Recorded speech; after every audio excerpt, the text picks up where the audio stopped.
Who are you? Have you ever wondered that while feeling the world spin around you? While watching the history unfold in front of you?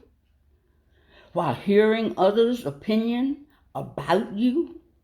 Well, the answer to this question is quite simple. You are me.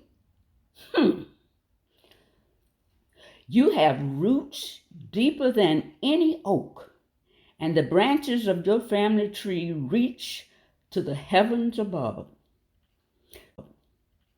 You see, your ancestry dates back to the time before the United States of America was even a thought. At the founding of this country, you were already here. I can guide, let me. My name is Ester, but you can call me Legacy. Did you hear that? Legacy.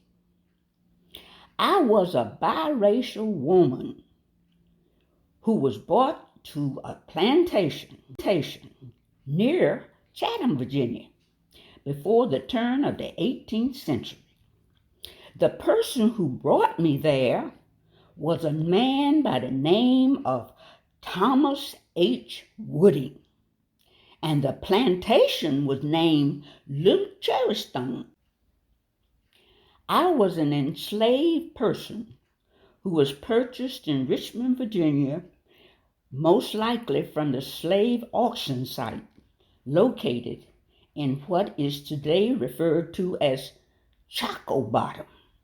Did you hear that? Choco Bottom.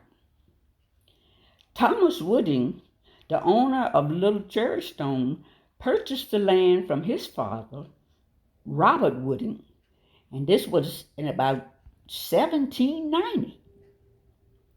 Robert Wooding organized the militia of Halifax, Virginia, that fought in the Revolutionary War. Interesting enough, Robert Wooding claimed that both he and his brother John were kidnapped from England as little boys and eventually shipped to Virginia.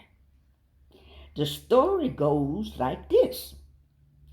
Two strangers on horseback asked Robert and John to hand them a switch to use as a horsewhip. Well, the boys, obediently enough, obeyed the request and snapped branches from a nearby tree. When the boys tried to hand the branch to the men, they grabbed them, put them in a man's overcoats, and spirited away, and never saw home again. Does that sound familiar? Well, Little Cherrystone was a respected landmark in Halifax, as it was owned by a respected man.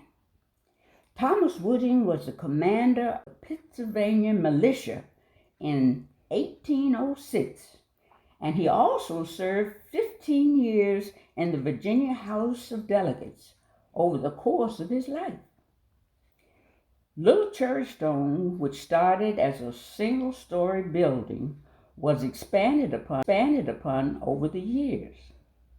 The architecture of that home marked it as one of the most elaborate homes in Southern Virginia.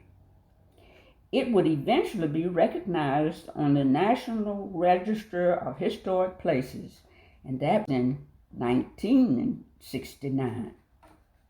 Well, in 1829, when Thomas Wooding recorded his will, he referred to me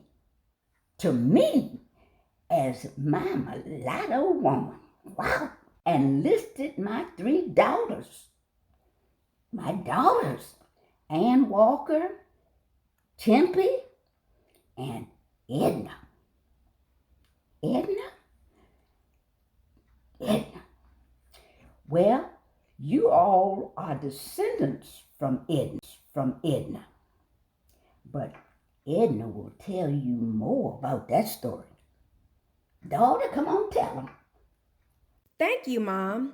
My name is Edna, but my friends call me Edney. I was born in 1828 on the plantation of Little Cherry. Records on me may be scarce, but you can get the picture if you read between the lines. A will recorded in 1850 shows that I was living at Little Cherrystone when I would have been 22 years old.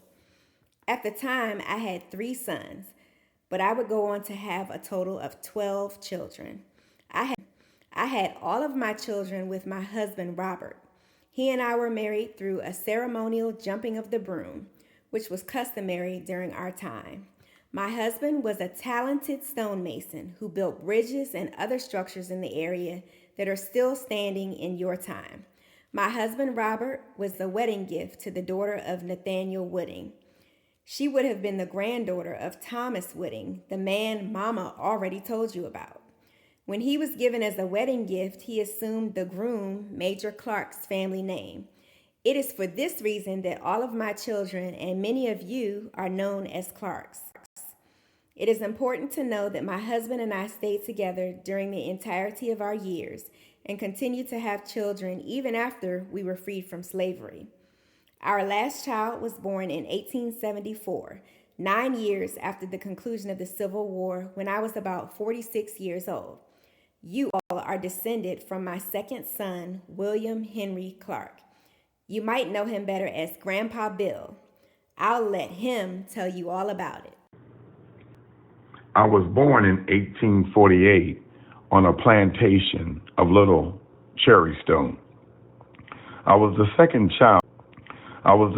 child of my father, Robert, and my mother, Edna. There aren't many records regarding my older brother, who may have died at an early age. I married my wife, Celestia Keeks, 4 days after Christmas Day in 1888. We were both free persons at that time, unshackled from the bonds of slavery. My wife, Celestia, was born in 1849 to Stith and Isabel Keeks. Together, we had 10 children over the course of our marriage. The 2 oldest sons, James Walker and Richard Henry, are the ancestors from whom you all descend. James Walker married Anna Carter, and they went on to have 17 children. Richard Henry married Mary Beth Coles, and they went on to have 15 children. These 2 sons lived close to one another, and on Sundays, James would always visit Richard after church. Much like your connection to the family is highly important. There were times in the past where our people did not control our own destinies, but we fought through it. We clung to each other as much as we could. That is why